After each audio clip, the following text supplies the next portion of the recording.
لکه څنګه چې تاسو په جریان کې استیر څو ورځې د افغانستان اسلامي امارت د ملي دفاع وزارت اړوند دفاعي ځواکونه د هیواد په فرضي کرښه د پاکستان پوځي رژیم په خلاف عملا په درنه جګړه بوخت دي، مقابل لوري ته یې مرګوني تلفات هم اړولي. په لړ کې څو واره د پاکستان بزدله پوځي رژیم ادعا وکړه چې موږ د مرکز پلازمینې کابل سربیره په یو شمېر نورو ولایتونو کې د اسلامي امارت پوځي مراکز په نښه کړي دي، خو دا محض ادعاوې دي او دا افواهات دي، او په دې سره دوی غواړي چې خپلو پوځي منصوبینو ته روحیه او مورال ورکړي. دا چې تاسو ګورئ چې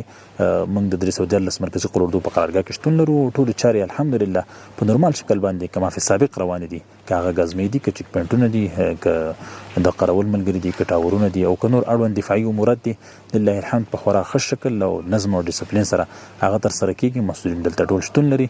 او هیڅ نوع ستونزه او مشکل نشته ده. هیوادوالو ته له خپل اړخه ډاډ ورکوو چې ټول دفاعي ځواکونه ستاسو د امنیت ساتنې په خاطر، د ملي ارزښتونو او د اسلامي ارزښتونو د تحقق او تحفظ په خاطر او بیا د دغه پاکې او مقدسې خاورې د دفاع لپاره چمتو دي، بیدار دي، آماده دي. انشاءالله هیڅ نوع ستونزه او مشکل نه لري، په مجهزو او مډرنو وسلو باندې سمبال دي، او تر څو چې د دغو دفاعي ځواکونو په وجودونو کې یوه قطره وینه هم وي، انشاءالله له تاسو به یې نه درېغوي او تر وروستي سلګۍ پورې به هر نوع مشکلاتو ته لکه د سندان ولاړ وي او دښمن ته به غخ ماتونکی ځواب وایي.